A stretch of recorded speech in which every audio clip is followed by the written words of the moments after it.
Olá, somos o grupo 6.3 da matéria de Princípios de Administração da UFBC. Hoje iremos falar um pouco sobre a história do Banco Comind, uma instituição financeira que teve uma trajetória de ascensão até passar por uma fase conturbada, que acabou culminando em sua falência. O Banco Comind surgiu em meados de 1889, em um momento econômico sustentado no tripé de um surto industrial, promissora cultura de café e um comércio com progresso em suas atividades. Tudo isso fez com que os 122 acionistas fundassem o banco para dar sustentação às diversas forças econômicas emergentes da aristocracia cafeeira. Dois de seus principais acionistas foram Antônio da Silva Prado, que foi o primeiro prefeito de São Paulo, e Teodoro Quartim Barbosa.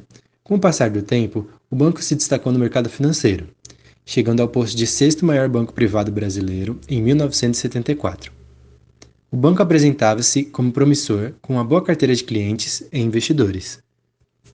No entanto, o que parecia ser um futuro promissor para o Banco Comind acabou se transformando em uma tragédia, a maior falência da história bancária brasileira, segundo o artigo A Descontinuidade em Banco Comercial Privado Nacional, um estudo do caso, o Comind, de José Rodrigues da Silva.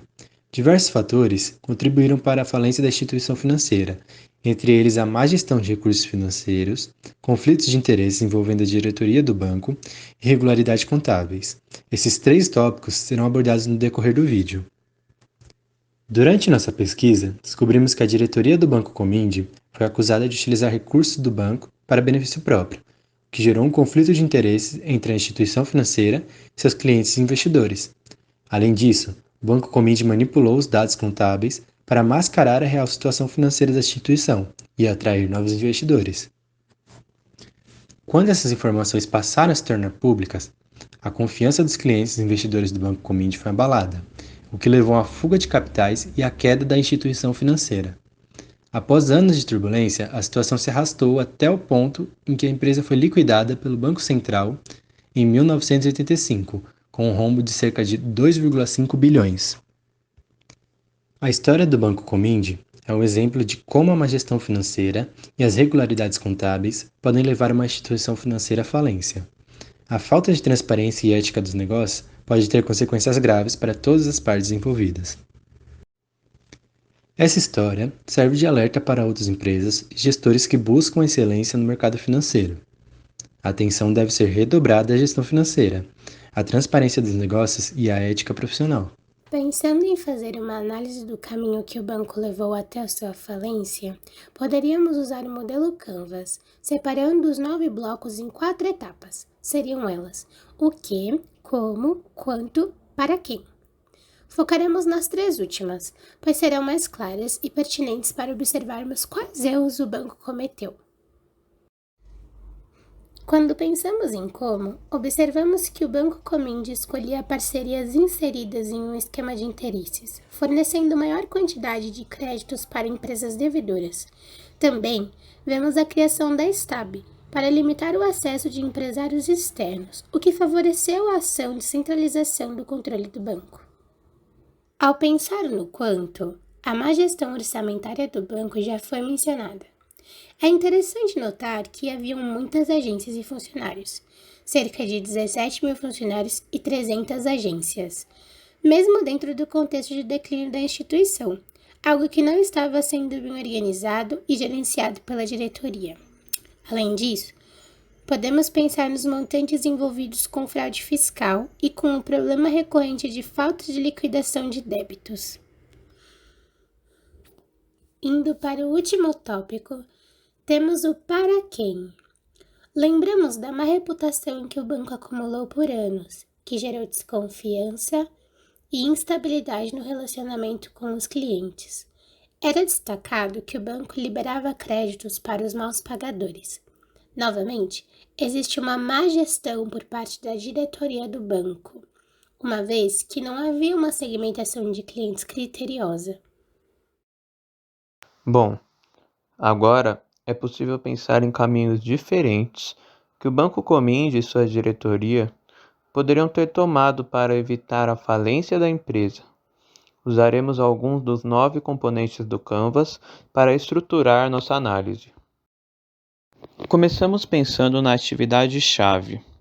Sabemos que uma das principais atividades de um banco é a liberação de créditos e empréstimos, algo que o Banco Cominge fazia de forma pouco criteriosa e muitas vezes com interesses políticos. Em alguns casos, liberando créditos para pessoas que sequer existiam.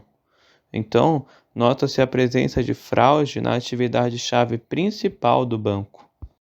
Pensando no relacionamento com os clientes e as principais parcerias, o banco deveria ter seguido uma política de transparência entre a diretoria e os principais acionistas, com o objetivo de identificar e tratar os problemas mais graves e evitar situações com potencial de gerar uma desconfiança nos clientes e diminuir a probabilidade de que os investidores e acionistas deixassem de participar devido a conflitos internos.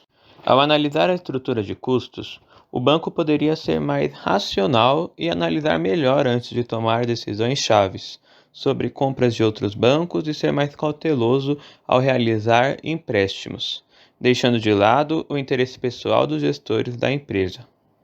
Agora, pensando no componente de segmento de clientes, já foi destacado que o banco liberava crédito para maus pagadores. Se houvesse uma segmentação dos clientes em perfis como bons e maus pagadores, essa questão já poderia ser resolvida.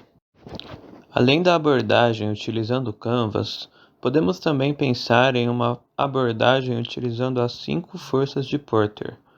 São elas: ameaça de entrada de novos concorrentes, poder de negociação dos fornecedores, ameaça de produtos substitutos, rivalidade entre os concorrentes e poder de negociação dos clientes. A ameaça de entrada de novos concorrentes é baixa, uma vez que o mercado financeiro brasileiro é altamente regulado e exige grandes investimentos para a entrada no setor. O poder de negociação dos fornecedores é moderado, já que o Banco Cominge, por se tratar de uma grande estrutura bancária, dependia de diversos fornecedores de serviços e tecnologia para operar. A ameaça de produtos substitutos também é moderada, já que existem outras opções de investimentos e créditos disponíveis no mercado financeiro. A rivalidade entre os concorrentes também é moderada, uma vez que o mercado financeiro brasileiro é altamente competitivo e outras instituições financeiras investem pesado em tecnologia e serviços ou produtos personalizados para cada cliente.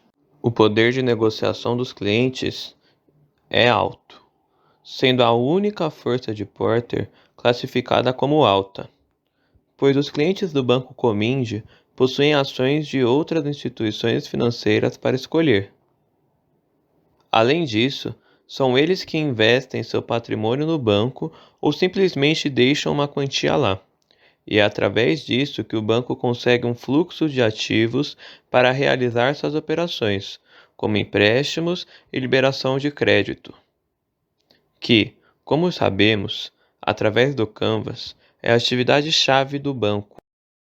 A análise utilizando as 5 forças de Porter colabora com a tese que foi desenvolvida ao longo do vídeo, uma vez que o poder de negociação dos clientes é a força com a classificação mais alta, e foi justamente esse elo que o banco quebrou diante das ações de sua diretoria, em especial as péssimas decisões tomadas. Justamente ao quebrar essa importante conexão, o banco chega ao ponto de receber uma intervenção federal e falir. Agora, mencionarei uma curiosidade. Com o objetivo de proteger o investidor, caso instituições financeiras passem por decretação de regime de intervenção, liquidação extrajudicial ou falência, foi fundado em 1995 o FGC, que é o Fundo Garantidor de Crédito. Porém, o Banco Cominge faliu em 1985. Ou seja, vemos que a diretoria do banco, ao não ser transparente e ao deixar os clientes sem informação sobre a situação financeira da instituição, acabou prejudicando muitas famílias e empresas, que acabaram perdendo grande quantia de dinheiro e não conseguindo reaver os valores perdidos. E assim encerramos nosso vídeo. Obrigado pela atenção.